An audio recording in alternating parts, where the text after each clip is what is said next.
छत्रपति शिवाजी महाराज की बोलो, छत्रपति शिवाजी महाराज की जय भवानी, जय शिवाजी, जय भवानी, जय शिवाजी। 19 ಫೆಬ್ರವರಿ 1630 ಇಸ್ವಿಯಲ್ಲಿ ಈ ಪರತಂತ್ರ ಭಾರತ ದೇಶದಲ್ಲಿ, ಮುಘಲ ಆಳ್ವಿಕೆಯ ದೇಶದಲ್ಲಿ ಒಬ್ಬ ಹಿಂದೂ ಸಮ್ರಾಟ ಹುಟ್ಟಿದ್ದ.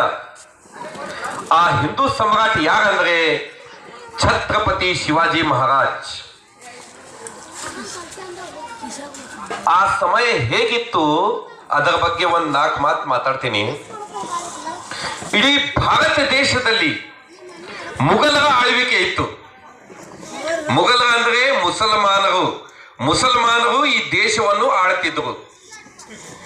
ಮತ್ತು ಸ್ವತಃ ಶಿವಾಜಿ ಮಹಾರಾಜ್ ಅವರ ತಂದೆ ಶಹಾಜಿ ಮಹಾರಾಜ್ ಅವರು ಆದಿಲ್ ಶಹ ದರ್ಬಾರದಲ್ಲಿ ಸೇನಾಪತಿಯಾಗಿ ಕೆಲಸ ಮಾಡ್ತಿದ್ರು.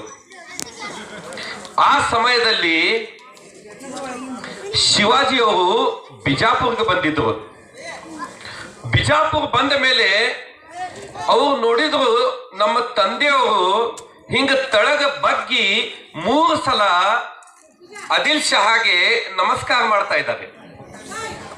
ಅವಾಗ ಅವರು ತಮ್ಮ ತಂದೆಯವರಿಗೆ ಒಂದು ಪ್ರಶ್ನೆ ಕೇಳಿದ್ರು, ಈ ಆದಿಲ್ ಶಹ ಯಾವ ದೇವ ಇಲ್ಲ, ಯಾವ ಭಗವಂತ ಇಲ್ಲ, ಇವನ್ಗೆ ಇಷ್ಟು ಬಗ್ಗಿ ಯಾಕೆ ನಮಸ್ಕಾರ ಮಾಡ್ತಾ ಇದ್ದೀರಿ ನೀವು? ಅವಾಗ ಅವರಂದ್ರು, ಇಲ್ಲ ಇವರು ಸುಲ್ತಾನರು. ಅವಾಗ ಅವರಂದ್ರು, ನಾನು ನಮ್ಮ ದೇವರಿಗೆ ಬಿಟ್ಟರೆ ಯಾರ ಮುಂದೆ ಕೈ ಅಥವಾ ತನ್ನ ತಲೆ ಬಗ್ಸುವುದಿಲ್ಲ. ಮಹಾರಾಣಿ ಜೀಜಾಬಾಯಿ ಅವರು ಶಿವಾಜಿ ಮಹಾರಾಜರಿಗೆ ರಾಮಾಯಣ, ಮಹಾಭಾರತ, ಚಾಣಕ್ಯ ನೀತಿ ಈ ಕಥೆಯನ್ನು ಹೇಳಿಕೊಟ್ಟಿದ್ರು. ಮತ್ತು ಈ ಕಥೆಯಿಂದ ಅವರಲ್ಲಿ ಹಿಂದುತ್ವ ಬಗ್ಗೆ ಒಂದು ದೊಡ್ಡ ಅಭಿಮಾನ ಹುಟ್ಟಿತ್ತು. ಇದೇ ಅಭಿಮಾನವನ್ನು ಆ ಸಮಯದಲ್ಲಿ ಇಡೀ ಭಾರತ ದೇಶ ಮುಸಲ್ಮಾನರ ಆಳ್ವಿಕೆ ಎಲ್ಲಿತ್ತು, ಆ ಸಮಯದಲ್ಲಿ ಮಹಾರಾಷ್ಟ್ರದಲ್ಲಿ ಹಿಂದೂ ಹೃದಯ ಸಮ್ರಾಟ್ ಶಿವಾಜಿ ಅವರು ಹಿಂದೂ ರಾಷ್ಟ್ರ ನಿರ್ಮಾಣ ಮಾಡಿದರು. ಇದು ಹಿಂದೂ ರಾಷ್ಟ್ರ ಬರೇ ಮಹಾರಾಷ್ಟ್ರಕ್ಕೆ ಅಷ್ಟೇ ಸೀಮಿತ ಇದ್ದಿದ್ದಿಲ್ಲ. ಇದರಲ್ಲಿ ಮಹಾರಾಷ್ಟ್ರ, ಮಧ್ಯಪ್ರದೇಶ್, ಆಂಧ್ರ, ತಮಿಳುನಾಡು, ಕರ್ನಾಟಕ ಇದು ಎಲ್ಲ ಇದರಲ್ಲಿ ಸೇರಿತ್ತು. ಆ ಸಮಯದಲ್ಲಿ ಇದೇ ಆದಿಲ್ ಶಹ, ವಿಜಯಪುರವನ್ನು ಆಳ್ತಿದ್ದ ಆದಿಲ್ ಶಹ ಅಫ್ಜಲ್ ಖಾನ್ ಇವರ ಸಹಾಯದಿಂದ ಶಿವಾಜಿಯನ್ನು ಕೊಲ್ಲುವ ಪ್ರಯತ್ನ ಮಾಡಿದ್ದ.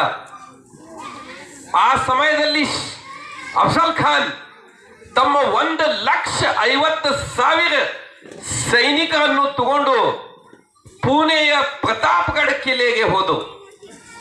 ಆ ಪ್ರತಾಪ್ಗಢ ಕಿಲ್ಲೆಯಲ್ಲಿ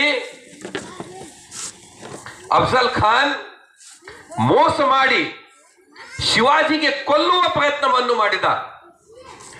ಆದರೂ ಶಿವಾಜಿ ತಮ್ಮ ಚಾಣಾಕ್ಷತನದಿಂದ ಅವನು ಹೊಟ್ಟೆ ಒಳಗಿಂದ ಇದ್ದಿದ್ದು ಎಲ್ಲ ಅತ್ತಡಿ, ಎಲ್ಲ ಮಾಂಸ ಹೊರಗೆ ತೆಗೆದು ಅವನಿಗೆ ಅಲ್ಲೇ ಸಾಯಿಸ್ಬಿಟ್ರು. ಆ ನಂತರ ಆದಿಲ್ ಶಹ ಮತ್ತೊಂದು ಪ್ರಯತ್ನ ಮಾಡಿದ. ಔರಂಗಜೇಬ್ ಜೊತೆ ಕೂಡಿ, ಶಾಹಿಸ್ತೆ ಖಾನ್ ಜೊತೆ ಕೂಡಿ ಮತ್ತೆ ಶಿವಾಜಿ ಅವರ ಮೇಲೆ ಹಲ್ಲೆ ಮಾಡುವುದು ಪ್ರಯತ್ನ ಮಾಡಿದರು. ಆದರೂ ಅದರಲ್ಲಿಯೂ ಅವರು ಸೋತು ಹೋದರು. ಶಿವಾಜಿ ಅವರು ಎಷ್ಟು ವರ್ಷ ಬದುಕಿದ್ರು ಅಷ್ಟು ವರ್ಷ ಅವರು ಸ್ವಾಭಿಮಾನದಿಂದ ಬಾಳಿದ್ರು. ಅಷ್ಟೇ ಅಲ್ಲ, ಅವ್ರ ಮಗ ಸಂಭಾಜಿ ರಾಜೇ ಭೋಸ್ಲೆ ಅವರು ಸಹ ಹಿಂದುತ್ವ ಬಗ್ಗೆ ಬಹಳ ಒಂದು ಅಭಿಮಾನ ಇಟ್ಕೊಂಡಿದ್ರು. ಈಗ ಸದ್ಯಕ್ಕೆ ಅವ್ರದ್ದು ಒಂದು ಸಿನಿಮಾ ಬಿಡುಗಡೆ ಆಗಿದೆ, ಛಾವಾ ಅಂತ ಸಿನಿಮಾ ಬಿಡುಗಡೆ ಆಗಿದೆ. ಅದರಲ್ಲಿ ನೋಡಿ ಔರಂಗಜೇಬ್ ಹೇಗೆ ಹಿಂದೂಗಳ ಮೇಲೆ ಅತ್ಯಾಚಾರ ಮಾಡಿದ್ದ. ಇವತ್ತು ನಾವು ಎಲ್ಲರೂ ಸ್ವಾಭಿಮಾನದಿಂದ ಹೇಳ್ತಾ ಇದ್ದೀವಿ, ನಾವು ಹಿಂದಿ ಇದ್ದೀವಿ, ಹಿಂದೂ ಇದ್ದೀವಿ, ಗರ್ವ ಸೆ ಕಹೋ ಹಮ್ ಹಿಂದೂ ಹೈ. ನಾವು ಇವತ್ತು ಹಿಂದೂ ಅಂತ ಯಾಕೆ ಹೇಳ್ಕೊತಾ ಇದ್ದೀವಿ? ಯಾಕಂದ್ರೆ ಶಿವಾಜಿ ಮಹಾರಾಜ್ ಅವರು ನಮ್ಮ ಧರ್ಮವನ್ನು ಕಾಪಾಡಿದರು.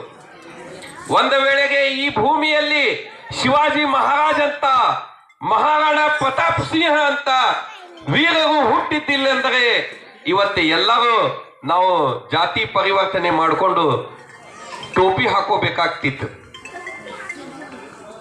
ಈ ಸಮಯದಲ್ಲಿ ಶಿಕಾರ್ ಖಾನೆಯ ನನ್ನ ಆತ್ಮೀಯ ಪ್ರೀತಿಯ ಜನರು ಮೊದಲನೇ ಬಾರಿ ಛತ್ರಪತಿ ಶಿವಾಜಿ ಮಹಾರಾಜ ಅವರ ಜಯಂತಿ ಉತ್ಸವವನ್ನು ಆಚರಣೆ ಮಾಡ್ತಾ ಇದ್ದಾರೆ. ನಾ ಎಲ್ಲರಿಗೆ ಶುಭ ಹಾರೈಸ್ತೇನೆ. ನನಗೆ ಮಾತಾಡ್ಲಿಕ್ಕೆ ಅವಕಾಶ ಕೊಟ್ಟಿದ್ದಕ್ಕೆ ಧನ್ಯವಾದಗಳು. ಜೈ ಹಿಂದ್, ಜೈ ಹಿಂದೂ ರಾಷ್ಟ್ರ. बोलो छत्रपति शिवाजी महाराज की, बोलो छत्रपति शिवाजी महाराज की जय. भवानी जय, भवानी जय, भवानी जय. हिंदू राष्ट्र.